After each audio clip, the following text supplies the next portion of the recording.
데살로니가전서 5장 23절 말씀 하나만 볼게요.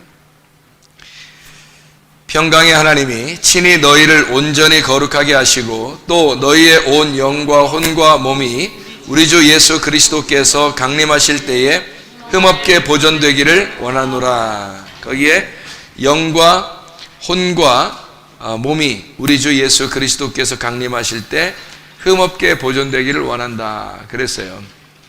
여기에는 몸은 소마를 얘기하는 거예요. 소마라고 하는 거는 사르크스하고 좀 다르다고 그랬죠. 사르크스는 육체를 말하는 거고 소마라고 하는 것은 몸을 말하는데, 이 몸이 그리스도의 몸을 말할 때 몸, 소마라고 이렇게 말을 하는 거예요. 그러니까 우리 인간으로 말하면 마음을 얘기할 수 있는 거고요, 정신, 마음을 얘기할 수 있는 거고, 성경적으로 이렇게 하나씩 구분해서 육체, 몸 이렇게 말할 때는 육체를 대신하는 몸 이렇게 표현할 수 있는 얘기죠. 이게 소마라고 하는 게, 그러니까 사르크스에서 소마가 돼야 된다, 그리스도의 몸이 돼야 된다 하는 그런 말씀이에요. 영과 혼과 몸이 하나가 돼야 된다, 그렇게 흠없이 보존되기를 원한다 그랬는데, 사람들이 이렇게 보면 병이 많이 걸려야 안 걸려요. 사람들이 병이 많이 걸리죠. 그러니까 알게 모르게 자기가 병이 있는데도 저 병을 모르는 사람들도 있어요. 근데 병은 항상 이렇게 사람들에게 있을 수 있다는 말이죠. 그래서 병이 있는 사람들은 어떻게 해야 되나, 이 병을 가지고 우리가 어떻게 해야 되나, 질병이 없을 수는 없어요. 근데 질병을 어떻게 하면 예방할 수 있고 어떻게 하면 치료를 받을 수 있는지를 좀 정확하게 알면은 좋을 것 같아서 그래요. 정확하게 알면 좋을 것 같아서. 자, 봐요. 지금 여기서 얘기를 하는데 뭐라고 얘기했어요? 영과 혼과 몸이 흠없이 보존되기를 원한다 그랬어요. 그죠? 그러니까 여기서 여기 영과 혼과 몸이라고 했으니까 영이라고 하는 게 처음으로 들어갔죠. 먼저. 그죠? 그러면 영이라고 하는 것이 혼을 주관하고 혼이라는 게 몸을 주관하는 거예요. 그래서 여기서 몸이 병이 났다 그러면 대부분 여러분 영혼이 병났다 이런 걸 알아요, 사람들이?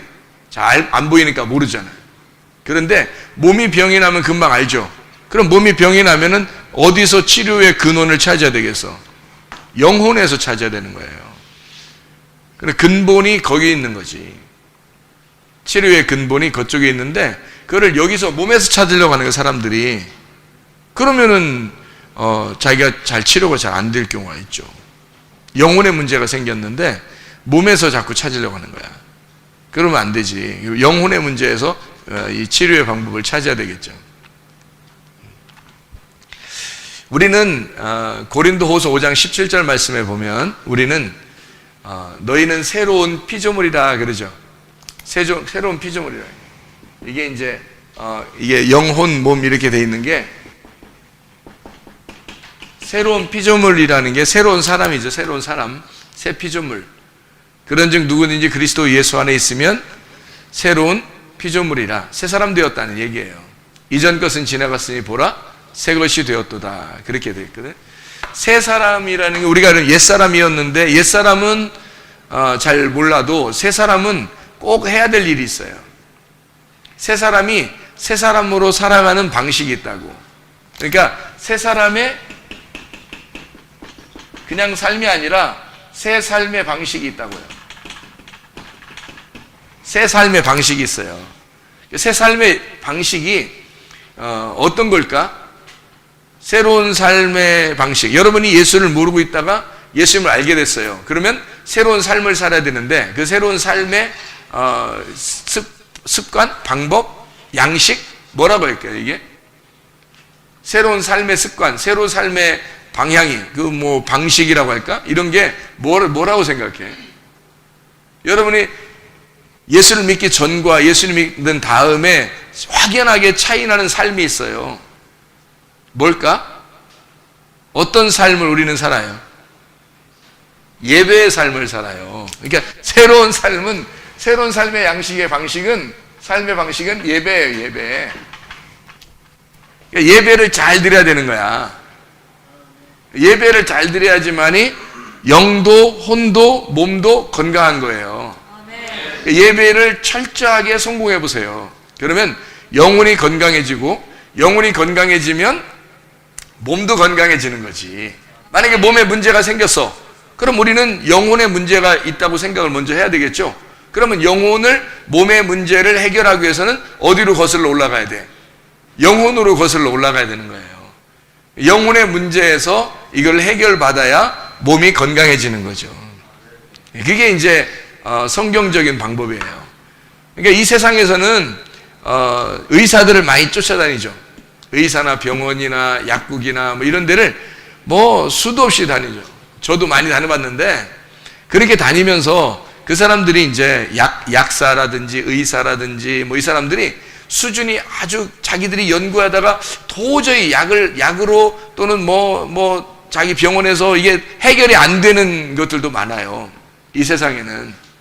그럴 때는 이제 그들이 그래서 그 사람들이 고민하는 게, 이게 몸이라고 하는 게 이게 자기들이 한계가 있구나. 이게 고치는 게 한계가 있구나라는 것을 금방 깨닫는 사람은 지혜로운 의사예요.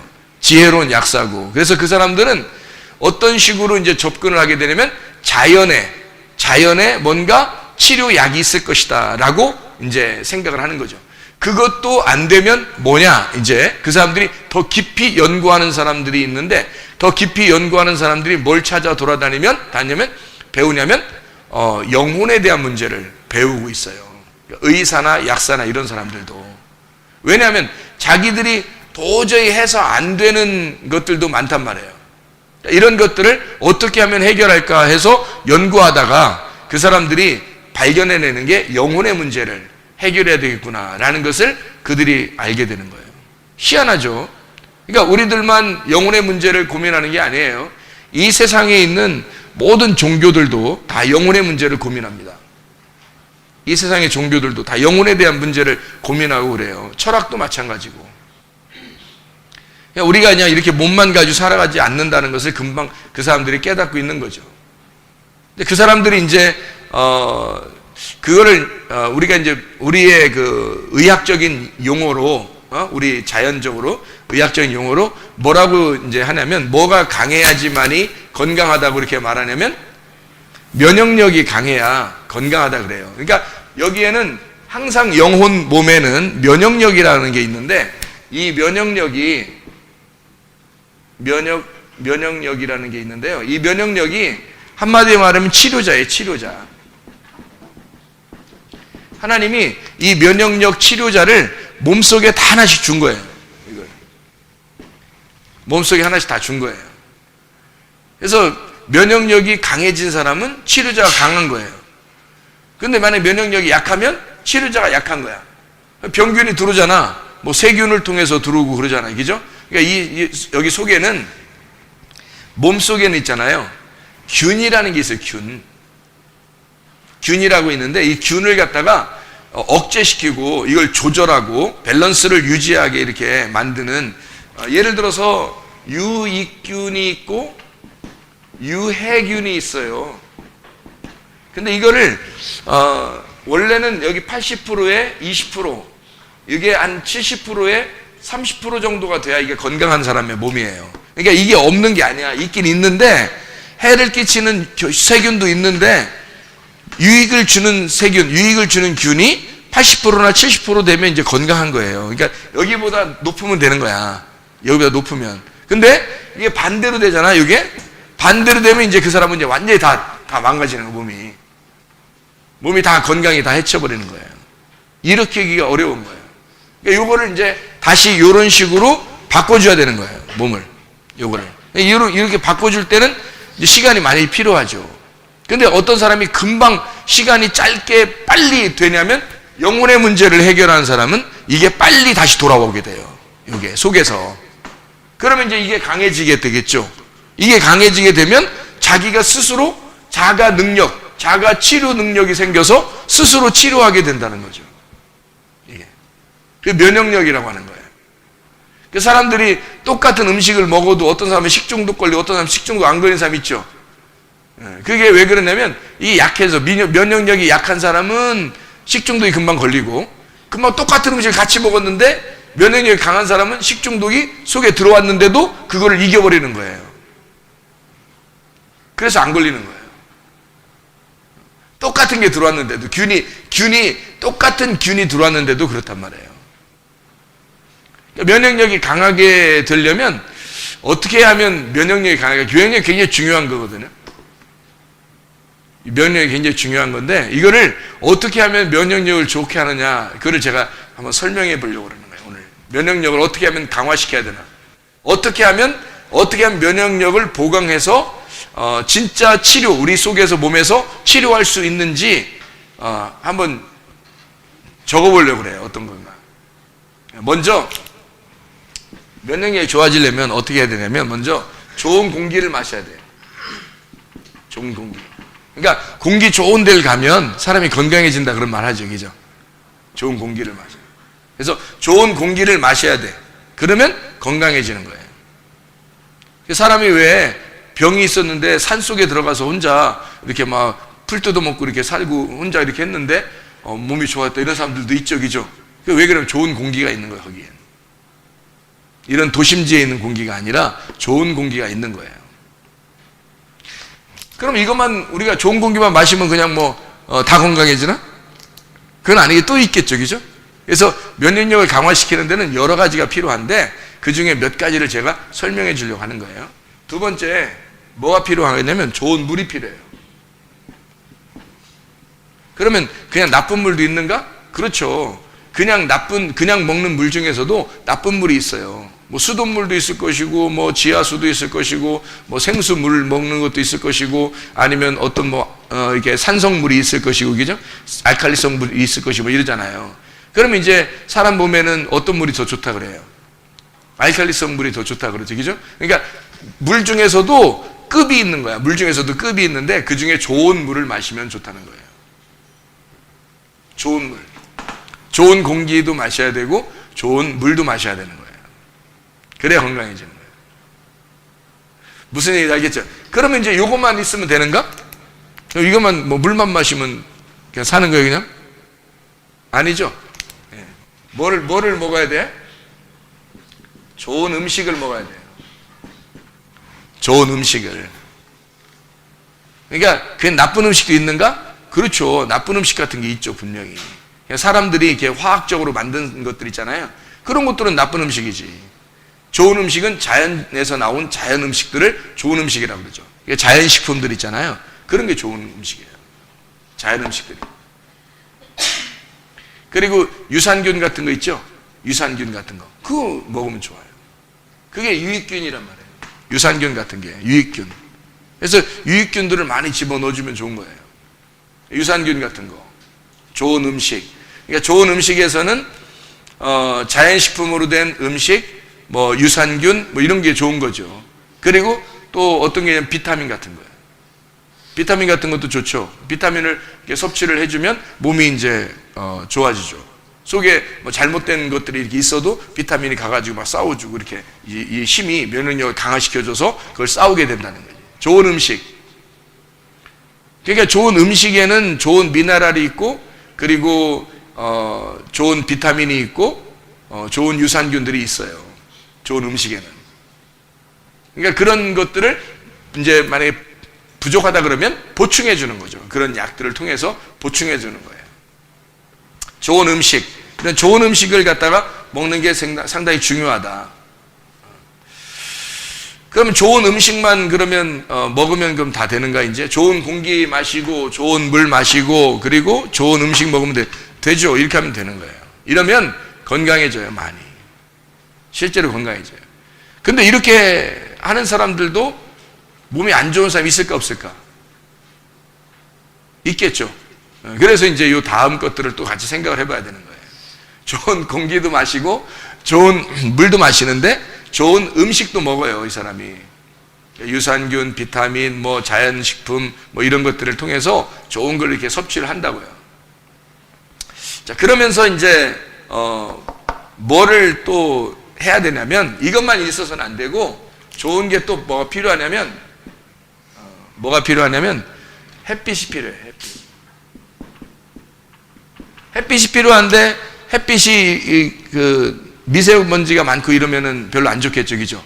그러니까 좋은 공기에 좋은 햇빛, 좋은 공기가 있는 좋은 햇빛, 이것은 약이에요, 약. 그러니까 좋은 공기가 있는 좋은 햇빛. 그래서 어떤 의사는 자기 자녀들을 과외도 안 시키고, 실제로 어떤 의사, 책에도 나왔는데, 그 사람이 텔레비에도 나오고 책에도 나오고 이런 사람인데, 유명한데, 그 사람이 미국에 살아요. 한국 사람인데, 근데 그 사람이 자기 아이들은 학원 안 보내고 과외를 안 시키고 햇빛에 나가서 얼굴이 이렇게 시커멓게 탈 만큼 햇빛을 많이 보면서 놀도록 그렇게 만드는 게 자기가 아버지로서 가장 아이들에게 잘해주는 것이다 라고 생각하는 의사예요. 자기가 의사로서 사람들을 고치다 보니까 이게 한계가 있고 안 되는 게 너무 많은 거예요. 알고 보니까 광합성이 안 된 거예요, 사람들이. 햇빛을 많이, 햇빛에 치료 광선이 많이 있는데 그것을 못 받은 거예요, 사람들이. 그래서 이거를 햇빛에 이제 땀이 날 정도로 얼굴이 이렇게 시커멓게 탈 정도로 막 놀게 만들어 줬다는 거예요. 그렇게 하고 있다는 거예요, 지금도. 그게 자기는 정말 아이들에게 정말 잘하는, 부모로서의 정말 잘하는 일이다라고 생각을 한대요. 공부가 무슨 소용이 있어요? 애 아프면. 자기가 아픈 사람들을 많이 접해보니까 그런 게 중요한 게 아니라 건강해야 되는데 건강하게 행복하게 뛰어놀게 그렇게 만들어줘야 되겠다. 그래서 그런 의사도 있어요. 좋은 햇빛, 좋은 공기에 좋은 햇빛. 이것을 맞으면 엄청 건강에 좋다는 거죠. 그러면 이렇게 말하면 다 끝나나요? 햇빛 맞고 그냥 가만히 이렇게 있으면 되는 거예요, 그냥? 응? 햇빛 맞고 이렇게 있으면? 빈혈을 썰어 잘못하면 어떻게 해야 돼? 햇빛을 맞으면서도 뭘 해야 돼? 네? 운동을 해, 운동을. 좋은 운동해야 돼요. 왜 좋은 운동이라고 그래? 그냥 운동하면 되지, 아무거나? 자기에게 맞는 운동이 있어요. 자기에게 맞는 운동이 아니면 숨이 가빠진다고. 너무 숨이 차고 힘들어진다고. 자기에게 맞는 운동을 해야 된다. 어떤 사람 운동하다 쓰러진 사람도 있죠? 그럼 안 맞는 거예요, 그거는. 그러니까 좋은 운동, 자기에게 맞는 운동을 해야 된다는 거지. 그러니까 운동을 해야 돼요. 좋은 운동을. 굉장히 중요한 겁니다, 운동하는 게. 그럼 이것만 하면 이제 다 되는 거예요? 이제 다 건강해요? 뭐가 또 있어야 돼요? 사람은 하루 이렇게 지내다가 밤이 되면 어떻게 해요? 어떻게 해요? 예, 좋은 잠을 자야 돼요. 좋은 잠. 하나님이 자기를 사랑하는 자들에게 또 하나님이 우리를 사랑하시면 뭘 주신다? 잠을 주신다. 잠을 주신다. 그러니까 수면이 굉장히 중요한 거예요. 잠자는 습관, 운동하는 것도 중요하지만 잠자는 것도 습관이거든요. 그래서 잠을 딱 이렇게 누웠는데 무조건 딱 잠이 드는 사람도 있죠. 누웠는데 뭐 아무 생각 없이 그냥 갑자기 팍 잠이 드는 사람도 있잖아요. 그 축복받은 사람이죠. 건강의 축복은 받은 거예요. 예. 다른 사람 다른 사람이 신경 쓰든 안 쓰든 일단 건강의 축복은 받은 사람이에요. 그 사람은. 됐다면 그냥 자는데 다른 사람 신경 안 쓰고. 그 이제 잠을 편하게 잔다는 것은 축복입니다. 그 사람은 건강이 타고난 거예요. 근데 어떤 사람은 잠을 자려고 하는데 잠이 안 오는 사람이 있죠. 어떨 때는. 누웠는데 영 잠이 안 와, 이상하게. 근데 그거는, 나도 그런데 그게 1년에 한두 번, 이런 거는 아니고, 그런 말 아니고. 그런 건 누구나 다 있을 수 있는 얘기고, 잠이 자주 안 오는 사람들이 있어요. 많이 못 자고 자주 잠을 못 자고 이런 사람들이 있어요. 잠자려고 노력하는데 잠이 잘 안 오는 거. 그리고 맨 이상한 생각들이 막 자꾸 나. 생각들이. 그래가지고, 이상하게 걱정도 나오고, 염려도 생기고, 근심도 막 생기고, 이상한 생각들도 막 나오고, 막 두렵고, 무섭고, 이런 거. 괜히 그런 생각들이 막 나와가지고, 잠이 안 와, 어떨 때는. 그러면 이제 건강이 안 좋은 거예요. 건강을 해치는 거죠. 여러분, 아무리 다른 거 다 해도요, 잠 못 자면 꽝입니다, 이거예요. 잠 못 자면 건강 다 해치는 거예요. 잠을 잘 자야 돼요. 잠을 잘 자는 습관을 가져야 그게 건강한 거예요. 진짜예요. 이게 성경대로 이게 사는 방법이야, 이게. 성경대로 사는 방법. 그럼 이렇게 이제 잠을 왜 못 자느냐 하면은 이 사람이 신경 쓰여서 그래요, 신경이 예민해서 그런 거야. 신경 어떻게 해야 돼, 그럼? 신경이 예민한 사람들은 신경을 느슨하게 해야 돼. 신경을 느슨하게 해야, 그래야 이제 신경이, 그러니까 그러니까 신경이 좀 느슨해 한다는 거는 습관을 가져야 돼, 그런 습관을. 신경 느슨하게 한다는 건. 어떤 습관이냐면 말이에요. 그래야 잠이 잘 오거든요. 잠 때문에 그러는 거예요. 이게 신경이 예민한 사람들은 보니까 잠을 잘 못 자더라고. 잠을 편하게 못 자더라고요. 그런 사람들은 병이 금방 옵니다. 근데 잠을 잘 자는 사람들 있잖아요. 병이 있다가도 금방 나서 또 그 사람들은 병이 들어왔다가도 금방 나서요. 왜냐하면 신경을 안 쓰니까 병 자체를. 병이 왔다가 자기 좀 신경 써달라고 들어간 거거든. 근데 자기를 신경을 안 써. 이 사람이 신경을 안 써줘. 그러니까 병이 왔다가 심심하잖아. 나가는 거야, 그냥 자기가. 너무 심심하니까. 막 어떻게 막 이렇게 신경 쓰고 이래야 좀 이렇게 병이 좀 와가지고 막 주인 노릇 할 텐데 말이에요. 이게 이놈에게 신경을 안 써주네. 그러니까 어떻게? 그냥 가버려. 그냥 신경질나고 그냥 심심해가지고. 그러니까 신경을 느슨하게 가지면 잠이 잘 오게 되고, 잠이 잘 오면 그러면 건강해지는 거예요, 여러분. 신경 느슨하게 갖는 거예요. 이건 습관이에요. 그래서 말도 천천히 하라 그래요. 어떤 사람들은, 어떤 의사는 말도 천천히 하라 그래요. 말 빨리 하지 말고 말 천천히 하라. 밥도 천천히 먹으라 그러고. 뭔 얘기 이렇게 누가 하면은 천천히 생각하고 천천히 듣고 이렇게 하는 거예요. 그럼 건강해야 된다는 거예요. 그 사람은 답답해 죽죠. 그러니까 자기 때문에 상대방을 죽이는 거야. 어쨌든 뭐 상대방이 죽는 건 자기 문제고 자기는 건강한 거 아니야. 어쨌든. 그러니까 건강하려면 어떻게 해야 된다? 예, 좋은 공기, 좋은 물, 그다음에 좋은 음식, 좋은 햇빛, 좋은 운동, 좋은 잠, 신경 느슨하게. 그러니까 좋은 신경을 가지고 있어야 된다는 거죠. 그죠? 좋은 신경. 이걸 가지고 있으면 건강한 거예요. 그럼 이게 이제 뭐에 대한 건강이에요? 뭐에 대한 건강? 몸에 대한 건강이잖아요. 몸에 대한 건강이잖아. 그럼 영혼에 대한 건강도 있을 거 아니에요. 그래서 영혼을 챙기지 않으면 나머지는 또 다 꽝이란 거죠. 영혼을 챙기지 않으면 안 된다. 그래서 영혼에 대한 건강이 있는데 그게 바로 뭐냐면 예배예요. 예배가 영혼에 대한 건강을 주는. 이거 우리가 몸에 대한 건강을 지금 7가지나 써놨는데 이거는 이해가 되고 이거는 너무 좋아하는데 왜 영혼에 대한 건강 안 챙기겠어요? 영혼에 대한 건강이 더 중요한 건데. 영혼에 대한 건강이 이게 몸을 주관해야 되거든요. 그래야 이 몸을 갖다가 건강하게 만들거든. 영혼이 먼저 건강해야 되는 거예요. 영혼이 건강한 것은 예배예요, 예배. 그래서 디모데전서 4장 5절 보면 뭘로 거룩해진다 그래요? 말씀과 기도로 거룩해진다 그렇게 말하죠. 그죠? 그러니까 말씀과 기도가 있어야 되는 거예요. 그러면 건강해진다. 이게 이제 성경적인 건강 방법이에요. 이게 말씀과 기도로 거룩해지는 것이다. 이러면 성경적인 건강 방법이다. 그러니까 여기 8가지죠. 지금 이게 8가지. 뭐 일부러 8가지를 맞춘 것 같이 그렇게 했네. 하여튼 뭐 공기. 근데 여러분이 생각할 때도 그렇죠. 그죠? 좋은 공기, 좋은 물, 좋은 음식, 좋은 햇빛, 그리고 좋은 운동, 그리고 좋은 잠을 자고, 그럼 신경을 느슨하게 좋은 신경을 가지고 있는 사람. 이렇게 되면 그런 사람들은 이제 몸의 건강을 유지하는데 특별히 영혼의 건강도 필요하다. 예배, 말씀과 기도로 우리가 날마다 이것을 해낼 수 있다면 그러면 영혼 몸이 늘 건강하지 않겠는가 하는 얘기입니다. 영혼 몸이 건강해야 된다. 자, 우리가 성경 우리가 가만히 생각해 보면요.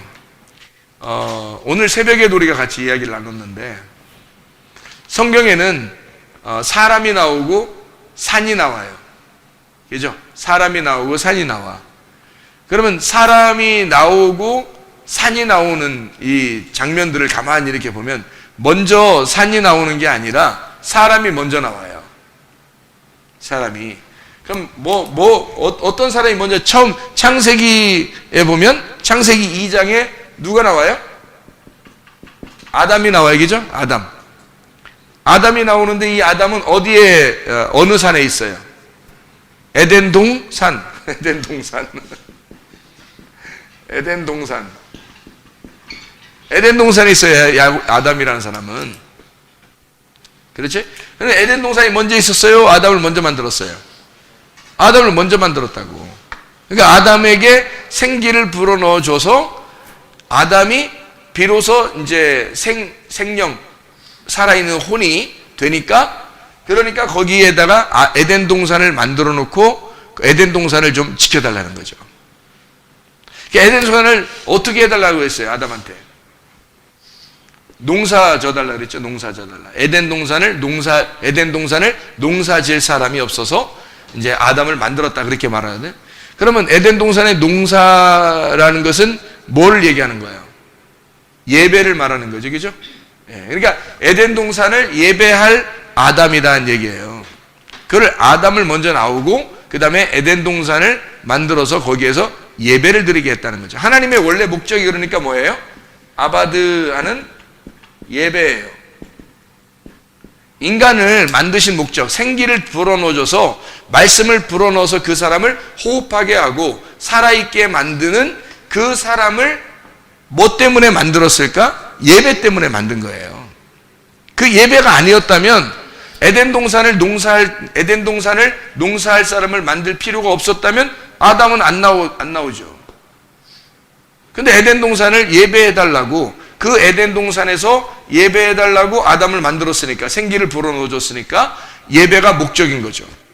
에덴 동산이라는 목적을 가지고 이 아담을 만드는 거죠. 그렇죠? 그러면 이게 다 순서가 있다는 거예요.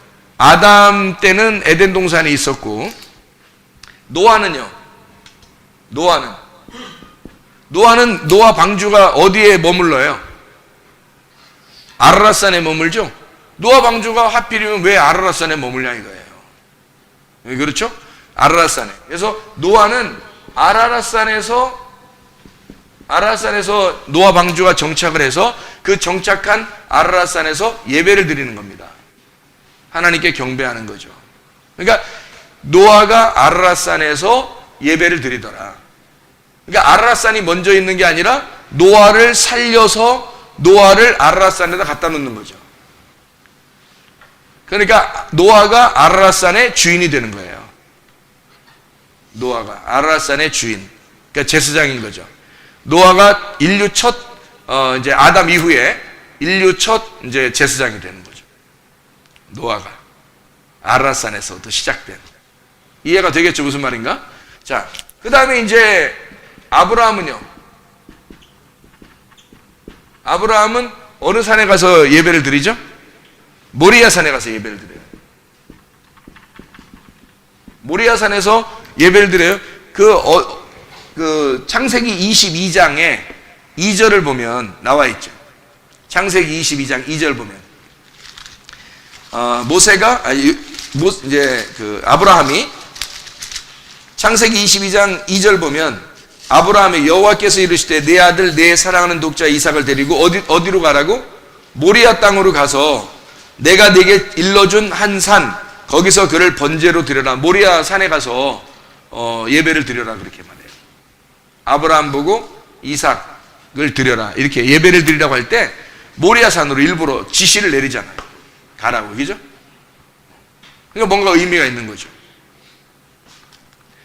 그러니까 사람이 나오면 꼭 산이 나오더라. 사람이 나오면. 그러니까 성경의 이 줄거리에서는 사람하고 산하고 이어져서 이렇게 나오더란 얘기야. 그렇죠? 그러니까 산에는 뭐가 있는 거야? 나무가 있죠, 나무. 나무가 있어요. 그래서 산에는 나무가 있고 이 나무에는 나무가 주인이고 산이 땅인 거예요. 나무가 주인이고 나무가 사람이고 산이 이제 땅인 거야. 그래서 땅에다가 사람을 심는 거야. 제사장을. 자, 여기 이제 아브라함이 모리아산에서 예배를 드렸어요. 그러면 모세는요? 모세는 출애굽기 3장 1절 뭐라고 돼 있어요? 호렙산이죠? 호렙산에서 모세를 하나님이 부르시고 거기서 이제 이스라엘 백성들을 다 데리고서 어디로 오라고 그래요? 호렙산으로 오라고 그래요. 그러니까 자기를 불렀던 그곳에 여기에서 너희들이 와서 예배를 드릴 것이다 라고 얘기하는 거예요. 그게 시내산이에요. 시내산. 율법을 하나님이 주신다는 그곳 광야, 그 호렙산. 그런가 하면 이제 다윗은 어느 산이라고 그래요?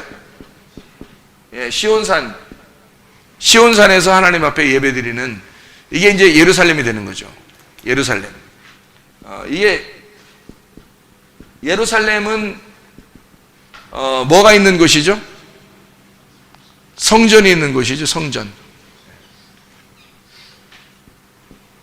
근데 시온산에 있는 예루살렘 성전은 어느 터를 기반으로 했냐면 아브라함이 이삭을 드린 모리아산을 기반으로 했어요. 그래서 아브라함의 자손으로 다윗이 나오고 그리고 다윗의 자손으로 예수님이 나오는 거예요. 그래서 마태복음에는 그 위의 조상들을 갖다가 이제 쭉 얘기하지 않고 아브라함과 다윗의 자손 이렇게 나오는 거예요. 예수님을. 왜 그렇게 했겠어요? 성전이 세워진 모리아산, 이삭을 드렸던 예배 장소, 그리고 시온산, 다윗이 시온산을 만든 그 예루살렘, 거기는 성전을 하나님께서 얘기하는 거예요.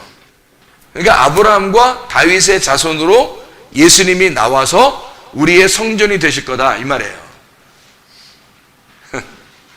그래서 마태복음 1장에는 아브라함과 다윗의 자손 예수 그리스도의 세계라 이렇게 말하는 거예요. 마태복음에는 24장에 보면 어떻게 예루살렘 성전이 어떻게 된다고 그래요? 다 무너진다 그러죠? 왜 무너져요? 예수 그리스도가 성전이니까 예수 그리스도로 세워야 되니까 그 성전을 이제까지 내려왔던 너희들이 가지고 있었던 모리아산과 시온산의 예루살렘이 다 없어질 것이다. 뭘로 이루어진다? 완성이. 예수 그리스도로 완성이 된다. 이거를 설명하려고 그래서 아브라함과 다윗의 자손 예수 이렇게 말하는 거죠. 자, 그러면 이제 예수님이죠. 예수님은 어느 산에 주로 있었어요? 예수님은 감람산에 주로 있었죠. 감람산. 우리 한번 성경 한번 찾아볼까요? 감람산에 대해서 한번 성경 한번 찾아봐요. 감람산. 누가복음 22장 39절 말씀. 누가복음 22장 39절 말씀. 뭐라고 되어 있냐면 예수께서 나가사 습관을 따라 감람산에 가심에 제자들도 따라갔다 이랬습니다. 그러니까 감람산은 예수님이 자주 가셨던 곳이에요. 어쩌다 한 번씩 간 거예요. 자주 가셨던 곳이에요. 그러니까 이게 예루살렘 성전의 맞은편에 있어요. 그래서 이 감람산이라는 게 여기 예루살렘 성전 그 터도 좀 높이 있거든요. 그런데 이 감람산도 이렇게 산에 가면 이렇게 좀 이렇게 높아요. 그러니까 요 사이에 골짜기가 있는 거고, 요 골짜기를 이렇게 이렇게 내려왔다 올라가면 감람산이고, 이쪽 내려갔다 올라가면 이쪽이 예루살렘이 되는 거예요. 예루살렘 성전. 그러니까 여기서 이렇게 감람산에 올라서 이렇게 보면 요 성전이 이렇게 마주 보이는 거거든요. 그래서 감람산에 가셔서 자기가 성전됨을 나타내시는 거예요. 그래서 주로 감람산에서 말씀도 많이 가르치시고, 감람산에서 기도도 하시고, 감람산에서 쉬시고, 주로 감람산에 계셔. 계속 성전을 보는 거예요. 성전을 마주 보는 거예요. 성전의 완성을 위해서 이 땅에 오셨으니까. 그러니까 예수님이 그 성전의 주인 되잖아요. 그죠? 그러면 성전의 주인 되니까 예루살렘이라고 하는 그 예루살렘 성전, 여기 감람산에서 마주 보이는 이곳이 다 그러니까 여긴 뭐라고 얘기할 수 있어요? 이게 주인이고요. 예수님이 주인이고, 이게 교회를 말하는 거예요. 그러니까 여기도 다 말하면 아담이 주인이고 에덴 동산이 교회고요. 이해가 되겠어요? 노아가 주인이고 아라랏산이 교회인 거예요. 그렇죠? 아브라함이 주인이고 모리아산의 주인은 그 아브라함이고 모리아산은 이제 예배 장소인 교회를 말하는 거죠. 모세는 이제 모세가 주인이고 호렙산에 모세가 이제 하나님의 영을 받은 자고 하나님의 아들이고 그리고 호렙산이 교회의 터가 되는 거죠. 다윗은 시온산 예루살렘이 거기가 교회가 되고 다윗이 주인이 되는 거예요. 다윗이 왕 되잖아요 거기서. 이해가 되었어요? 예수님이 이제 감람산에 이제 주로 가셨고 감람산에서는 예수님이 왕인 거예요. 그렇게 되는 게 맞겠죠, 그죠? 그래서 스가랴서 말라기 바로 전에 있는 구약의 말라기 바로 전에 스가랴서 한번 봐봐요. 스가랴서 14장 4절 말씀 봅니다. 스가랴 14장 4절 말씀. 자, 뭐라고 되어 있냐면 그날에 그의 발이 예루살렘 앞 곧 동쪽 감람산에 서실 것이요 감람산은 그 한가운데가 동서로 갈라져 매우 큰 골짜기가 되어서 산 절반은 북으로 절반은 남으로 옮기고 이렇게 되어 있죠. 주님의 발이 어디에 서실 것이다? 감람산에 서실 것이다. 감람산에서 승천하시고 감람산으로 다시 내려오시는 거예요. 그러니까 감람산에서 승천하시고 감람산에 다시 내려오시는 그게 이제 예수님이란 말이에요. 그러니까 감람산이 예수님의 이 산이었죠. 그러니까 다른 사람들도 다 산이 있었죠, 그죠? 그런데 예수님은 예수님이 있는 산이 있단 말이에요. 그게 감람산이라고. 산에는 보통 나무가 있죠. 산에는 나무가 있어요. 그죠? 산에는 나무가 있어요. 그러면 산에는 어떤 나무를 심었나? 산에는 어떤 나무가 있을까? 에덴 동산에 아담이 있는 에덴 동산에는 어떤 나무 심었어요? 선악과 나무를 심어요. 이 선악과 나무가 나중에는 생명나무가 되죠. 이게 선악과 나무예요. 그러니까 창세기에는 생명나무를 못 먹어요. 창세기에는 아담 때는 선악과밖에 못 먹어요. 그러니까 산에 나무가 있어야 되는데 그 나무가 아담인 거예요. 아담. 그러니까 첫 번째 아담은 선악과인 거예요. 그래서 두 번째 아담은 생명나무 예수님인 거고 첫 번째 아담. 그러니까 산에는 뭐가 주인이라고? 나무가 주인이라고. 그러니까 나무가 주인인데 그 나무가 누구를 말하는 거라고? 첫 번째 에덴 동산에서는 아담을 얘기하는 거예요. 그러니까 거기서는 선악과 나무죠. 그러니까 생명나무 못 먹게 하는 거예요. 먹는 거 먹으려면 막어 이렇게 못 먹게. 안 돼 먹어 막어. 왜냐면 거기서 먹으면 안 되거든. 요한계시록에 가서 먹어야 되는 거예요. 그러니까 예수님이 자기를 생명나무라고 소개를 할 때 그때 예수님 먹어야 되는 거예요. 그러니까 예수님을 나오기 전까지는 못 먹는 거예요. 그것도 예수님이 죽으시고 부활하시기 전까지는 못 먹어요. 예수님이 죽으시고 부활하고 난 다음에 먹어야 되는 나무가 생명나무예요. 그러니까 예수님 시대 때도 생명나무를 먹을 수 없어요. 이게 왜 그런지 성경을 한번 제가 쭉 한번 봐봐요. 에덴 동산에 아담이 있는데 여기서는 선악과 나무만 있더라. 그러면 노아 때도 아라랏산에 그 나무가 있어야 되겠잖아요. 이제 어떤 나무가 있을까? 아라랏산에 무슨 나무 있어요? 아라랏산에 포도나무를 심어요. 노아가. 그러니까 아라랏산에는 포도나무가 있어요. 근데 이 포도나무가 원래는 노아가 원래 방주를 질 때 어떤 나무로 지어요? 고펠나무로 져요. 고펠나무로 짓는데 고펠나무가 포도나무로 바뀌는 거예요. 고펠나무를 가지고 방주를 짓고 거기서 죽고 부활하면 포도나무가 되는 거예요. 그래서 포도를 먹고서 노아가 막 이렇게 어떻게 해요? 옷 벗어요? 안 벗어요? 그거 가지고 또 아이고 또 창피하다고 또 이렇게 본 사람이 있죠. 그러니까 노아가 일어나서 화내요? 안 내요? 화내죠. 왜 화내요? 그것도 화내는데 우리 같으면 일로 와! 몇 대 맞아야 돼. 이게 아니고요. 너 자손이 저주를 받아서 영원히 종이 되기를 원한다고 이런 식으로 막 해버려요. 그 종의 종이 되는 그 사람 이름이 뭐죠?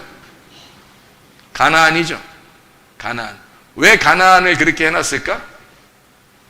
모세 때 가나안을 들어가야 되니까. 아브라함 때 노아 다음의 사람이 아브라함이잖아요. 노아 다음에 하나님이 부르신 사람이 아브라함인데 이 사람이 어디를 들어가냐면 가나안 땅에 들어가. 그리고서 이제 이스라엘 백성 살다가 다시 이렇게 애굽으로 내려가잖아요. 거기서 모세가 데리고 나와서 어디로 또 올라가려고 그래? 가나안 땅으로 들어가려고 그래. 근데 가나안 땅에 모세가 못 들어가고 여호수아가 데리고 들어가는 거지. 그렇죠? 근데 가나안 땅이랑, 그래서 가나안 땅을 하나님이 약속한 땅이라고 그러는 거예요. 하나님이 약속한 땅이기 때문에 그 땅에 있는 주인을 없애버리는 거예요. 그래서 가나안을 저주해버리는 거예요. 이게 노아가 술 취한 김에 저주한 거예요? 아니면 맨정신으로 저주했을까? 맨정신으로 저주했어요. 분명히 노아가 일어나서 자기가 다 깨가지고, 다 깼어요. 잠을 잘 때는 어떻게 해요? 막 벌거벗고 잠을 잘 때는 그때 잠자면서 꿈속에서 이렇게 이런 식으로 했어요? 아니죠. 분명히 그때는 비난을 했는데, 그러니까 일어나서 맨정신을 가지고 딱 저주해버립니다. 그거는 하나님의 계시가 온 거예요. 하나님의 계시가. 무슨 말인지 알겠어요, 이게? 이 노아가 그럼 벌거벗은 게 그러면 창피한 일이에요, 안 창피한 일이에요? 여러분 생각할 때는 창피한 일이죠. 그 함이 그렇게 유혹한 건 돼요, 안 돼요? 안 돼. 왜 안 되는 거예요? 창피한데.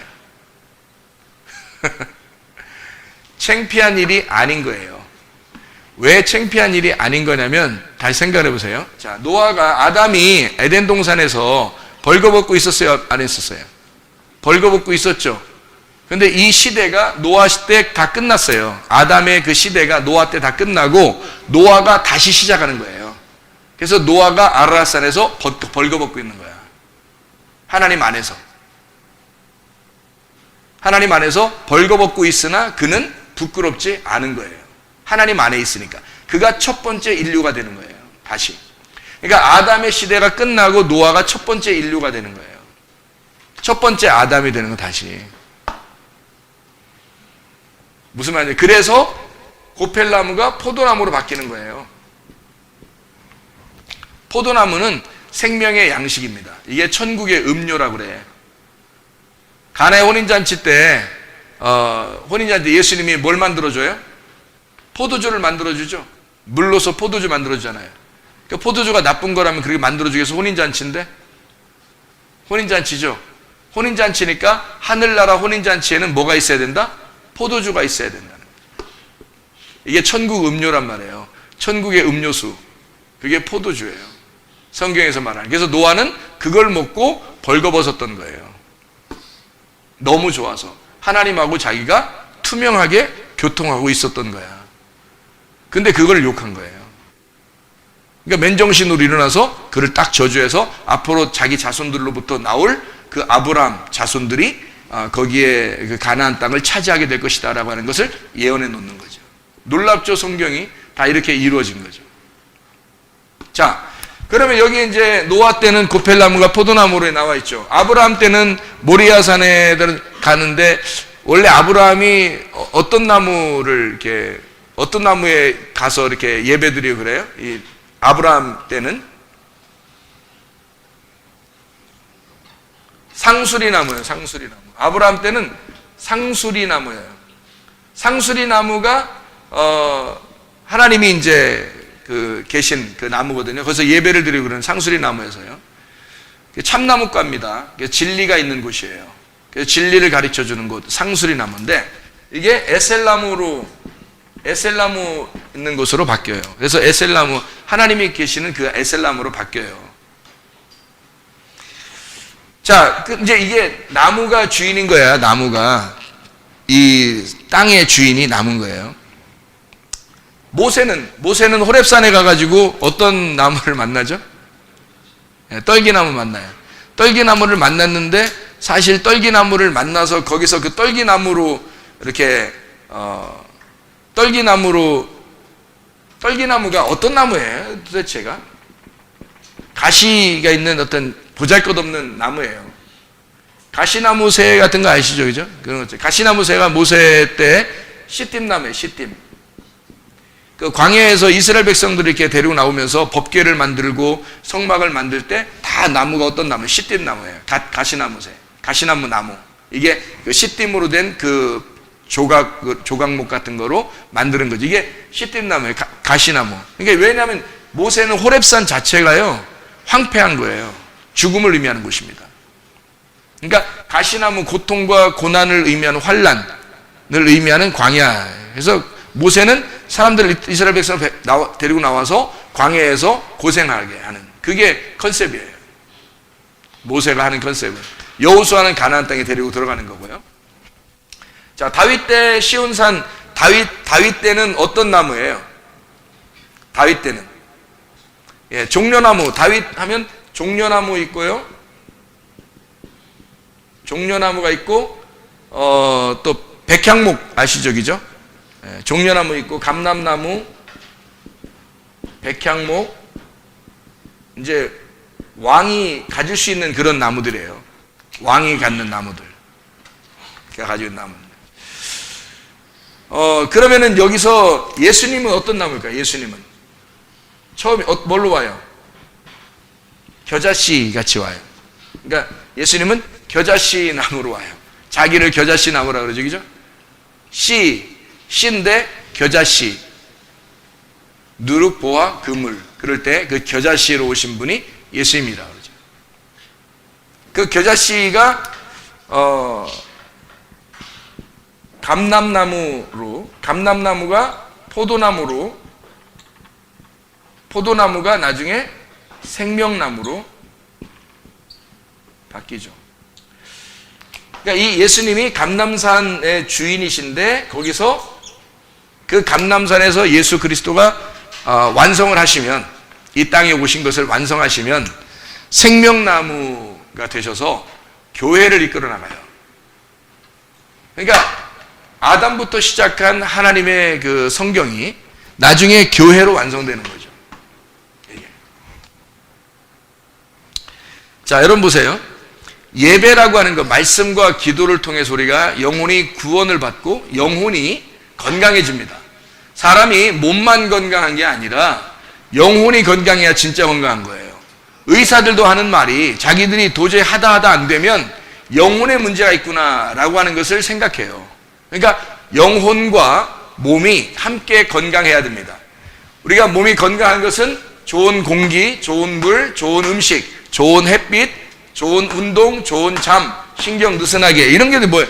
공기가 뭐예요? 호흡하는 거 아니에요? 호흡. 하나님 말씀입니다. 기도. 그래서 기도의 교통, 영적으로 보면 그렇다는 얘기죠. 물도 말씀이고요, 음식도 말씀이에요. 그렇죠? 성경으로 보면 양식, 하나님 말씀이고요. 햇빛은 이런 태양을 얘기한다는 의미가 되지만 그 너머에 있는 빛을 발견하라고 속에 숨겨진 뜻이 있죠, 그죠? 좋은 운동을 한다는 거, 이게 활력을 갖는 거죠. 에너지를 갖는 거. 우리로 말하면 뭐 전도도 할 수 있고, 자기가 속에 있는 것을 간증하는 것을 말합니다. 내가 주님과 경험했던 것을, 여기서 에너지를 서로 이렇게 화답하는 거죠. 그게 운동입니다. 운동하는 거. 좋은 잠을 잔다고 하는 것은요, 내가 할 수 없다는 것을 하나님께 맡기는 시간이에요. 그게 잠이에요. 내가 할 수 없습니다. 하나님께 맡기는, 그게 필요한 거예요. 근데 자꾸 안 맡기고 맨 오만 잡된 생각을 밤새도록 하고 있으면 잠이 안 오죠. 그러면 몸이 망가져요. 그래서 딱 맡길 건 맡기고 편안하게 잠을 자야 돼요. 편안한 잠을 잘 수 있게 신경 느슨하게 가져야 된단 말이에요. 편안한 마음으로 살아야 된다. 그러면 좋다. 이 어떻게 느슨하게 가져요? 주님께 맡겼으니까. 그러니까 느슨하게 살 수 있는 거예요. 막 조급하고 급하고 막 왜 그래요? 내가 뭘 해야 되니까. 내가 뭘 해야 된다고 생각하니까 그런 거야. 근데 하나님께 맡겨버리면 느슨해지는 거죠. 당연히. 그죠? 좀 한 템포 느리게 가는 거예요. 하나님이 앞서가시고 나는 주님을 뒤따라 가겠습니다. 이렇게 되는 거죠.